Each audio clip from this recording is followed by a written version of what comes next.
विराजमान त्रिनेत्र गणेश जी की,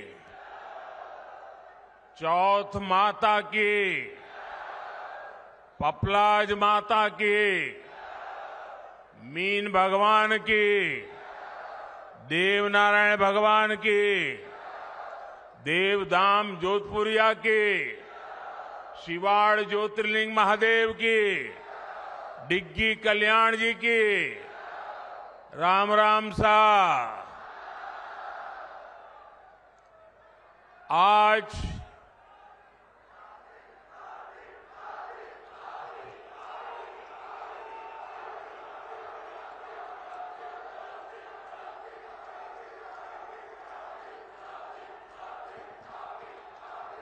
अभी से इतना जोर दिखाओगे तो मेरा भाषण पूरा होता होता थक जाओगे।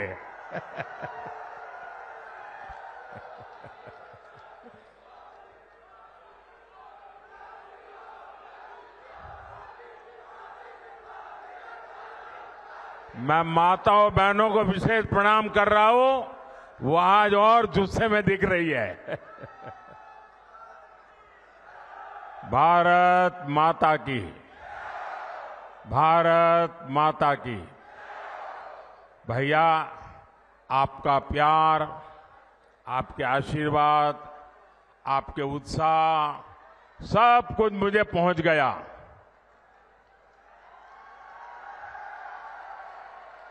अब मैं अपनी बात पहुंचाऊं। आज राम भक्त हनुमान जी की जयंती का पवित्र दिन है। पूरे देश को हनुमान जयंती की बहुत बहुत शुभकामनाएं। मेरे साथ बोलिए, बजरंग बली की, बजरंग बली की, बजरंग बली की।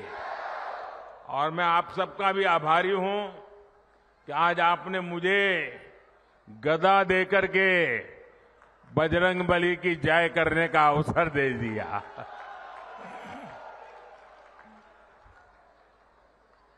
महावीर, वीरों के वीर बजरंग बली की जयंती पर मेरा सौभाग्य है कि मुझे शूरवीरों की धरती सवाई माधोपुर आने का मौका मिला है।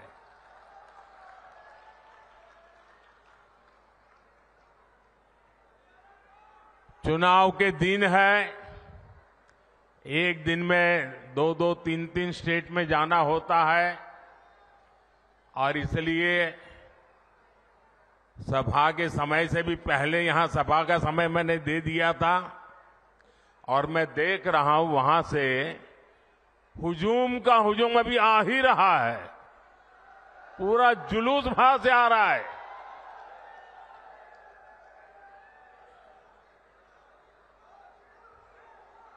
मुझे लगता है कि मेरी सभा पूरी होने के बाद भी लोग आते रहेंगे।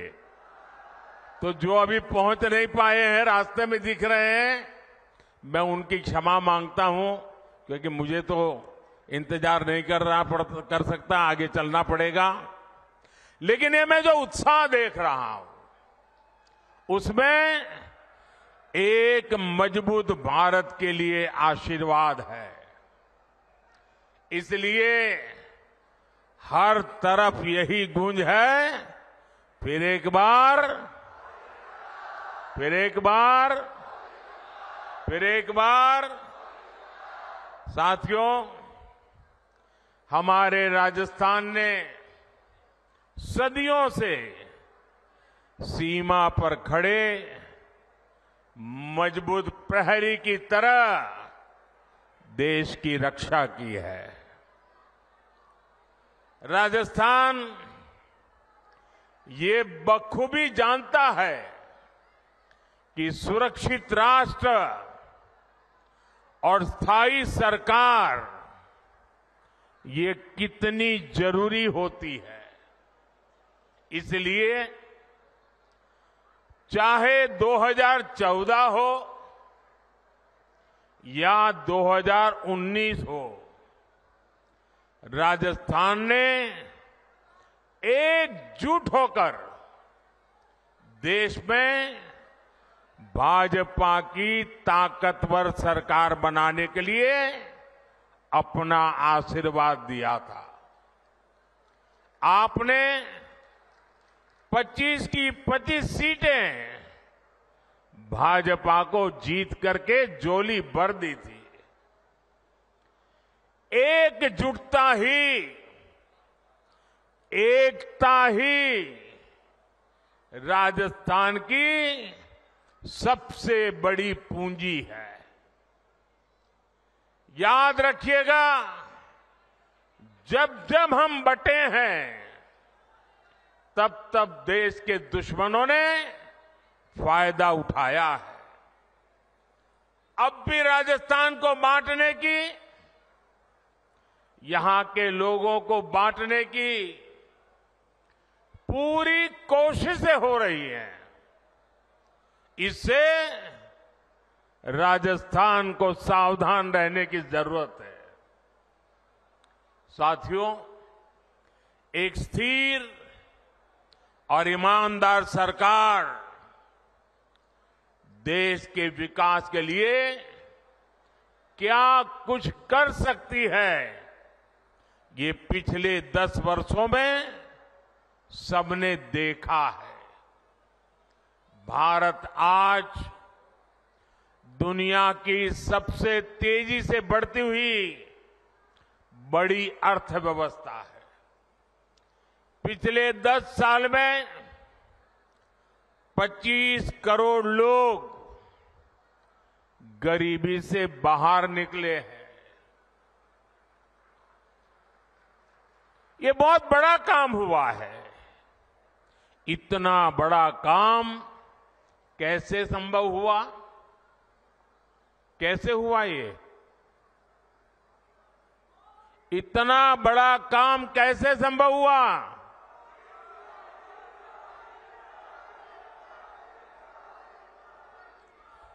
देश को सबसे मजबूत स्थिति में किसने पहुंचाया? किसने पहुंचाया?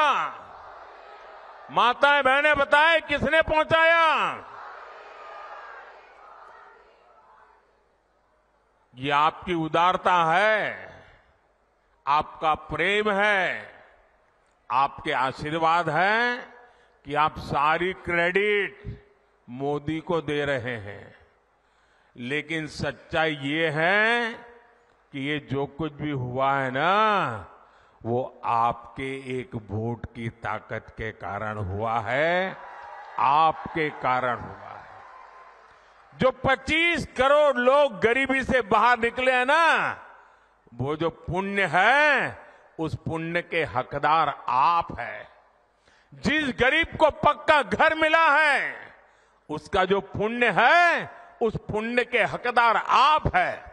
जिस गरीब को मुफ्त राशन मिला है, जिस गरीब का चूल्हा जलता रहा है, उसके कारण जो पुण्य मिला है, वो पुण्य के हकदार आप हैं, आपका वोट है। साथियों, 2014 में आपने मोदी को दिल्ली में सेवा का अवसर दिया, तो देश ने वो फैसले लिए जिसकी किसी ने कल्पना भी नहीं की थी। लेकिन आप सोचिए, अगर कांग्रेस 2014 के बाद भी और आज भी अगर दिल्ली में कांग्रेस की सरकार होती, तो क्या क्या हुआ होता? कांग्रेस होती तो जम्मू कश्मीर में आज भी हमारी सेनाओं पर पत्थर चल रहे होते। चलते कि नहीं चलते? कांग्रेस होती तो सीमा पार से आकर दुश्मन आज भी हमारे जवानों के सिर काटकर ले जाते। कांग्रेस सरकार कुछ न करती। कांग्रेस होती तो ना हमारे फौजियों को 1 रैंक 1 पेंशन लागू होती और ना ही हमारे पूर्व सैनिकों को 1 लाख करोड़ रुपया मिलते। कांग्रेस होती तो देश में आए दिन देश के कोने कोने में सीरियल ब्लास्ट, बम धमाके होते ही रहते, निर्दोष लोग मरते ही रहते।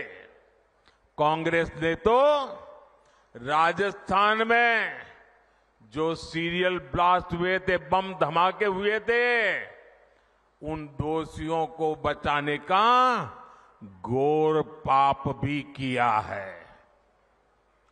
कांग्रेस होती तो कोरोना के समय ना किसी को मुफ्त राशन मिलता और ना ही किसी को मुफ्त वैक्सीन मिलती।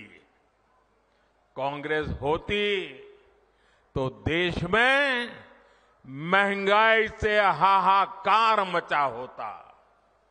कांग्रेस पार्टी देश की मुसीबत में अपने लिए भ्रष्टाचार के नए मौके तलाशती।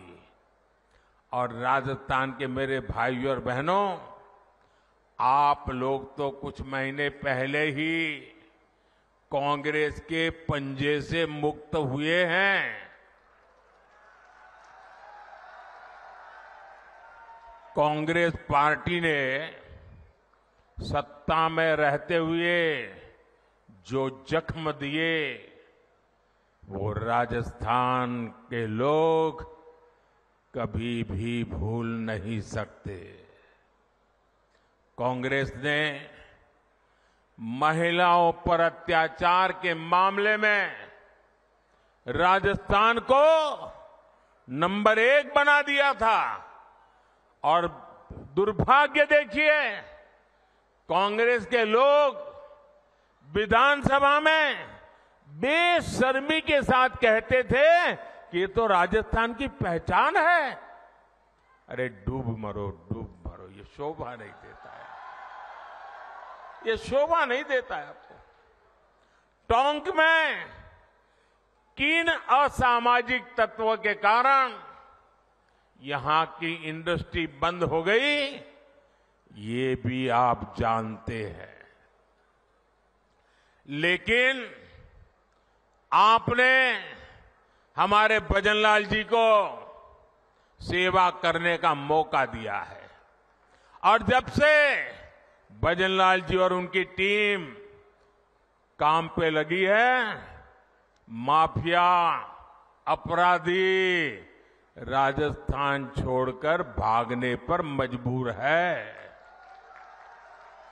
पेपर लीक माफिया भी भजनलाल जी का कानूनी डंडा चलने के बाद ठंडा पड़ गया है।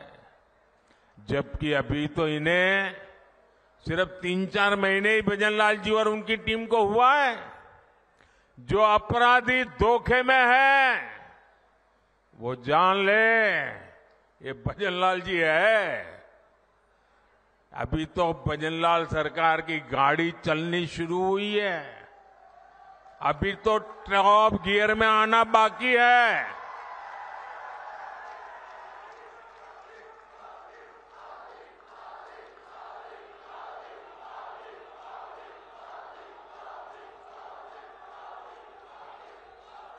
साथियों,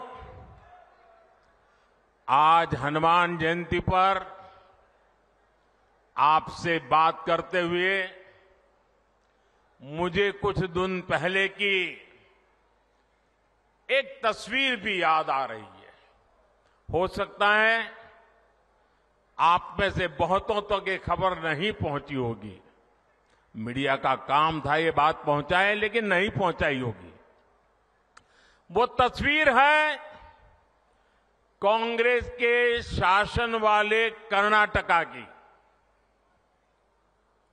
कुछ दिन पहले वहां एक छोटा दुकानदार, उसको सिर्फ इसलिए बुरी तरह से पीटा गया, लहूलुहान कर दिया गया, क्योंकि वो अपनी दुकान में बैठे बैठे हनुमान चालीसा सुन रहा था। ये कांग्रेस की कर्नाटका की सरकार का काम देखिए। अपनी छोटी सी दुकान में एक गरीब आदमी भक्ति भाव से प्रभु हनुमान जी का स्मरण करते हुए हनुमान चालीसा सुन रहा था, उसको लहूलुहान कर दिया गया। आप कल्पना कर सकते हैं, कांग्रेस के राज में हनुमान चालीसा सुनना भी गुनाह हो जाता है। कांग्रेस के राज में अपनी आस्था का पालन करना भी मुश्किल हो जाता है, और राजस्थान तो खुद इसका भुक्तभोगी रहा है। अब सीधी सीधी बात है, जब उनके पार्टी, उनके सारे नेता प्रभु राम का मंदिर बने, प्रभु राम का प्राण प्रतिष्ठा का अवसर हो, मंदिर के लोग जाके रूबरू में आने के लिए निमंत्रण दे, सम्मानपूर्वक निमंत्रण दे, और पब्लिकली उस निमंत्रण को ठुकरा दिया जाए, तो उनके चेले चपाटे भी हनुमान चालीसा करने वालों को पीटेंगे कि नहीं पीटेंगे भाइयों?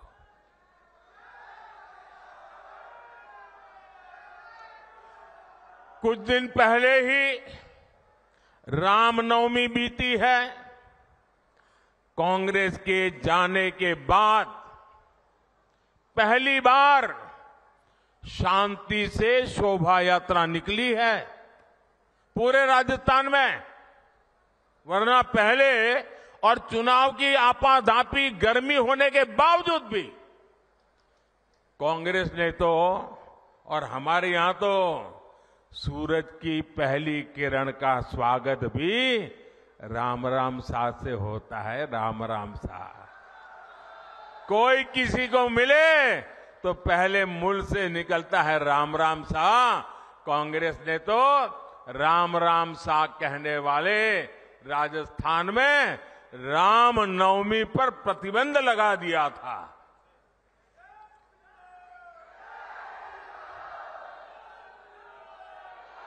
और हमारे किरोड़ी लाल ऐसे हर मुद्दे पर लड़ाई लड़ते थे। कांग्रेस ने शोभा यात्रा पर पत्थरबाजी करने वालों को सरकारी संरक्षण दिया था।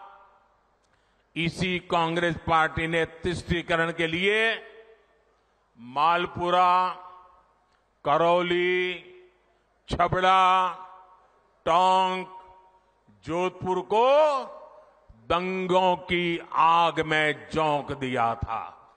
झोंक दिया था कि नहीं झोंक दिया था? झोंक दिया था कि नहीं झोंक दिया था? क्या ऐसे लोगों को माफ करोगे? अब भाजपा सरकार आने के बाद किसी की हिम्मत नहीं है कि आपकी आस्था पर सवाल उठा दे। अब आप चैन से हनुमान चालीसा भी गाएंगे और राम नवमी भी मनाएंगे, ये भाजपा की गारंटी है।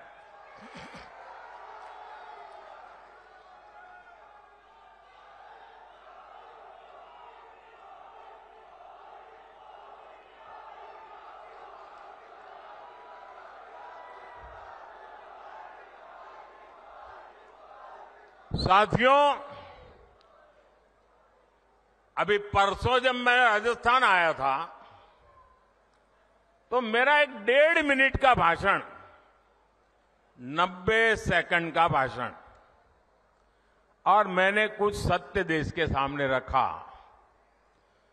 और पूरी कांग्रेस और इंडी गठबंधन में ऐसी भगदड़ मची है, ऐसी भगदड़ मची है। मैंने सत्य रखा देश के सामने। कांग्रेस आपकी संपत्ति छीनकर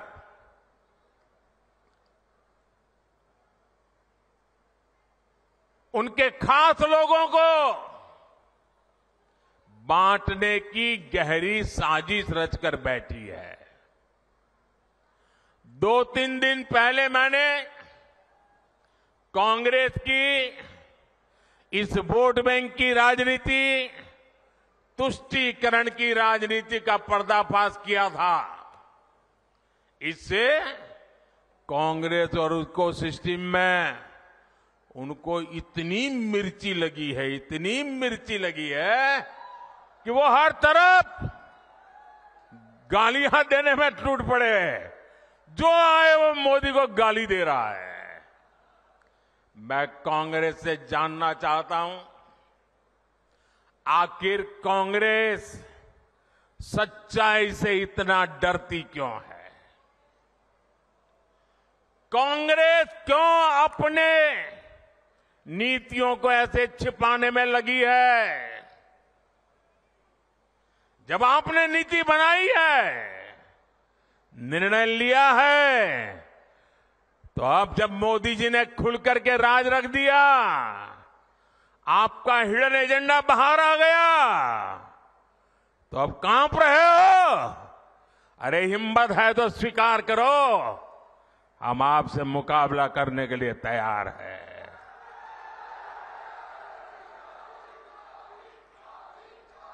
मैं ये बात देश को साफ साफ बताना चाहता हूं कि कांग्रेस वोट बैंक पॉलिटिक्स के दलदल में इतना धंसी हुई है कि उसे बाबा साहब के संविधान की भी परवाह नहीं है।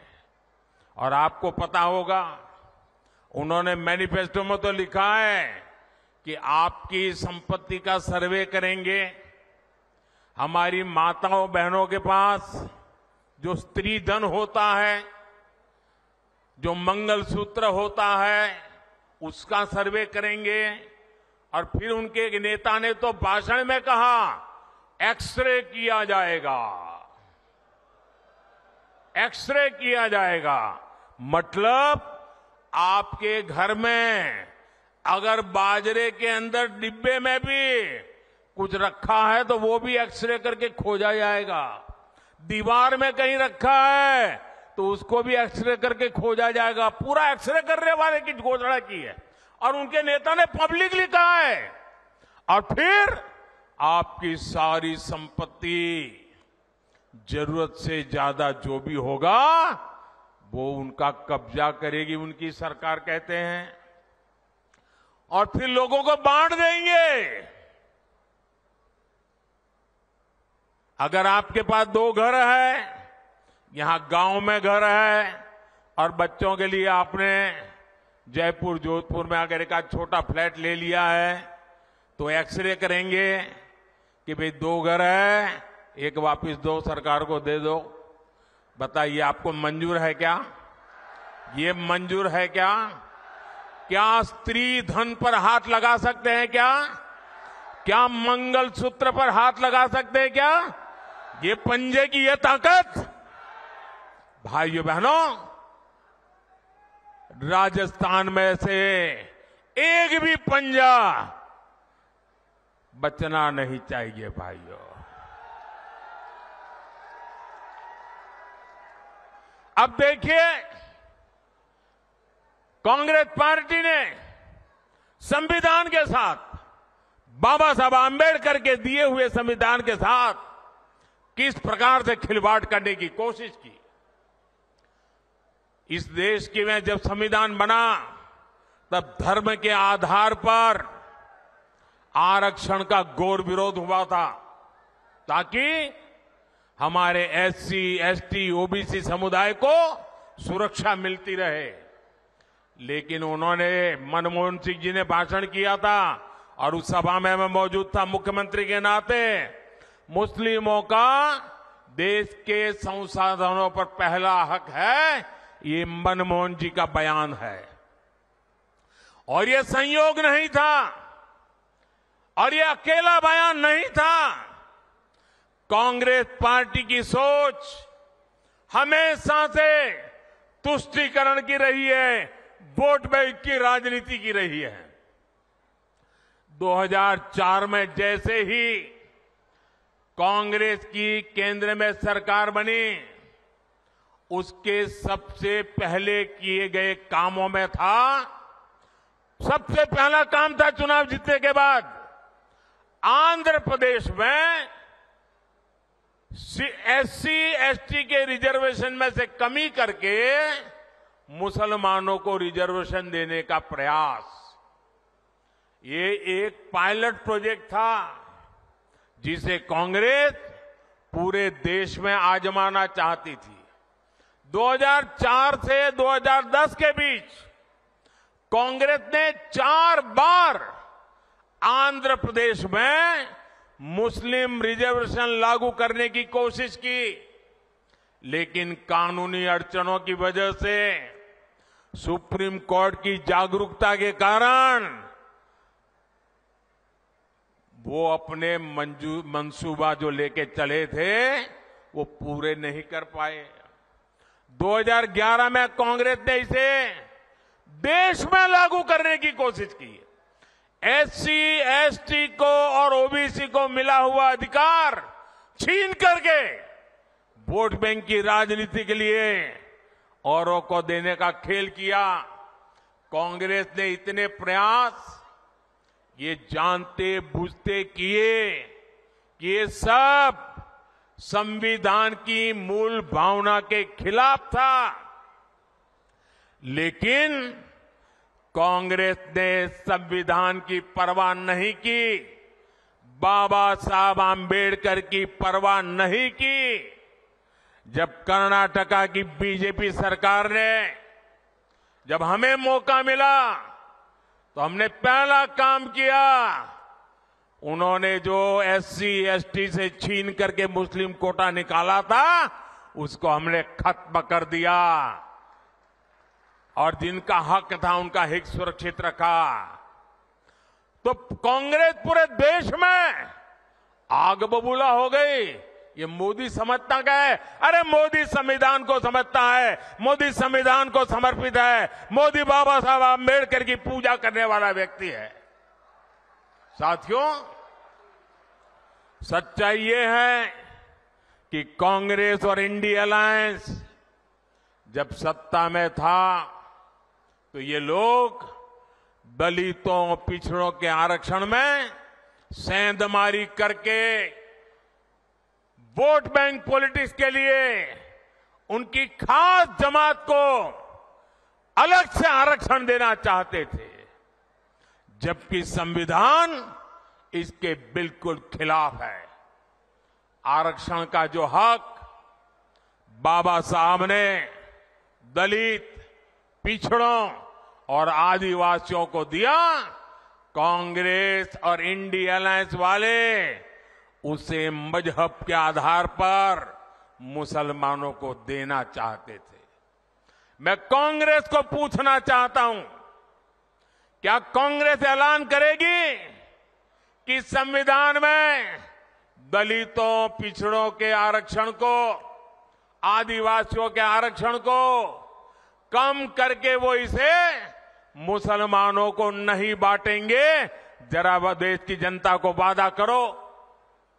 कांग्रेसी जहां भी आए, आपको मोहल्ले में आ जाए, आपके घर में मिलने आ जाए, जरा खड़े रख करके पूछो, कर्नाटका, आंध्र जैसे राज्यों में इन्होंने आरक्षण को मजहब के आधार पर बांटने का खेल क्यों शुरू किया था?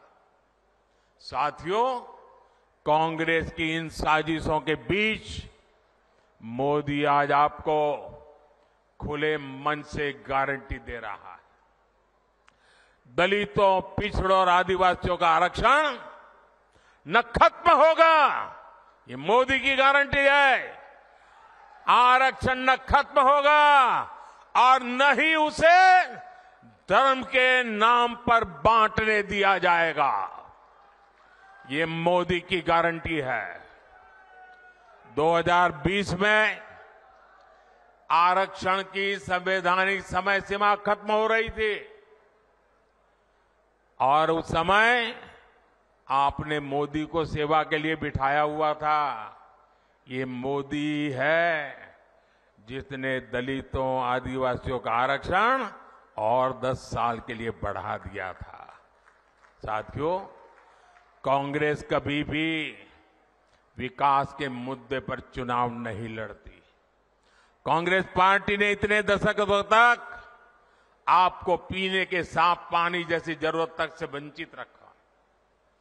बीजेपी सरकार ने हर घर जल पहुंचाने के लिए जल जीवन मिशन शुरू किया, लेकिन राजस्थान में कांग्रेस सरकार ने उसमें भी हजारों करोड़ रुपए का भ्रष्टाचार कर दिया। कांग्रेस ने राजस्थान के लिए सबसे जरूरी ERCP प्रोजेक्ट को भी पास नहीं होने दिया। ये भाजपा सरकार ने, हमारे भजनलाल जी की मेहनत ने 3 महीने के अंदर ही ERCP परियोजना को पास कर दिया। ERCP का बहुत बड़ा लाभ टोंक, सवाई माधोपुर को मिलने वाला है। इसका बड़ा लाभ यहां के किसानों को होगा। यहां सवाई माधोपुर, टोंक जिले में PM किसान सम्मान निधि के करीब 1100 करोड़ रुपए सीधे ट्रांसफर किए गए हैं। राजस्थान में गेहूं का समर्थन मूल्य भी बढ़ाया गया है। साथियों, कांग्रेस को आधुनिक इंफ्रास्ट्रक्चर के निर्माण से भी एलर्जी है। ये बीजेपी है आज पूरे देश में आधुनिक इंफ्रास्ट्रक्चर बना रही है। देश का सबसे बड़ा दिल्ली मुंबई एक्सप्रेसवे सवाई माधोपुर से होकर के गुजर रहा है। सरकार ने जयपुर सवाई माधोपुर रेलवे लाइन के दोहरीकरण की मंजूरी भी दे दी है। हमने दौसा गंगापुर सिटी से जुड़ी हुई रेलवे लाइन का दशकों से लंबित काम भी पूरा किया है। इस क्षेत्र में इलाज की बेहतर सुविधाओं के लिए एक मेडिकल कॉलेज भी बनाकर तैयार हो रहा है। साथियों, 24 के 20 चुनाव में राजस्थान में ये मेरी आखिरी सभा है। अब 26 अप्रैल को अगले चरण का मतदान है। बीते दिनों मुझे राजस्थान के अलग अलग क्षेत्रों में जाने का मौका मिला है। अब कल शाम को तो शायद आपका प्रचार अभियान भी पूरा हो जाएगा। ये मेरी आखिरी सभा है। राजस्थान के मध्य सभी क्षेत्रों के लिए मैं उनके आशीर्वाद की कामना करता हूं, अधिकतम मतदान की कामना करता हूं। शादी ब्याह के दिन है, गर्मी भी बहुत है और ऐसे में हम राष्ट्र कर्तव्य न भूले, लोकतंत्र के हमारे दायित्व को न भूले, अधिकतम वोट करें, ये मेरा आग्रह रहेगा। आपने मुझे राजस्थान की यात्रा में मैंने देखा है, भरपूर आशीर्वाद दिया है। ये आपका ये आशीर्वाद मेरी पूंजी है। आपके सपने मेरे अपने हैं। विकसित भारत के सपने को पूरा करने के लिए मेरा भी हर पल, हर क्षण देश के लिए है। इसलिए 24/7 मैं 2047 के लिए काम कर रहा हूं। और बीते 10 वर्षों में जो काम हुआ है वो तो एक केवल ट्रेलर है। अगले 5 वर्षों में हमें देश को, राजस्थान को बहुत आगे लेकर जाना है।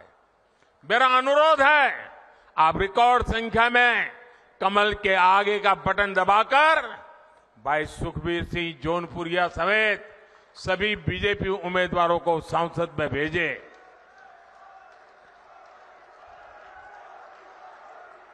और ये हमारे जौनपुरिया जी सामान्य इंसान नहीं है। मैं पार्लियामेंट में उनको कहता रहता था कि ये जौनपुरिया नहीं, ये तो जानपुरिया है। ये जान भर देते हैं, जहां भी पहुंचते हैं जान भर देते हैं। ऐसे हमारे जौनपुरिया जी को, और आपका एक एक वोट सीधा मोदी को जाने वाला है। और मोदी आपके पास वोट मांगने आया है। आपको एक और काम करना है, करोगे? करोगे? घर घर जाकर कहना, मोदी जी आए थे, हर परिवार के लोगों को मोदी जी ने प्रणाम भेजा है, मेरा प्रणाम पहुंचा दोगे? मेरे साथ बोलिए, भारत माता की, भारत माता की। जो लोग अभी भी आ रहे हैं, मैं पहले से उनकी क्षमा मांगता हूं। मुझे जल्दी जाना पड़ रहा है, इसलिए मैं उनका इंतजार कर रहा हूं, ऐसा संभव नहीं था। फिर भी ये प्यार कम नहीं है जी। इतना बड़ा मैं लगातार देख रहा हूं, जुलूस आता ही चला जा रहा है। मैं फिर से उनका क्षमा मांगता हूं भैया। वो इतनी मेहनत करके इतनी धूप में आए हैं, लेकिन पहुंच नहीं पाए। मैं सर झुका करके उनको प्रणाम करता हूं, क्षमा मांगता हूं। बोलिए भारत माता की, भारत माता की। बहुत बहुत धन्यवाद।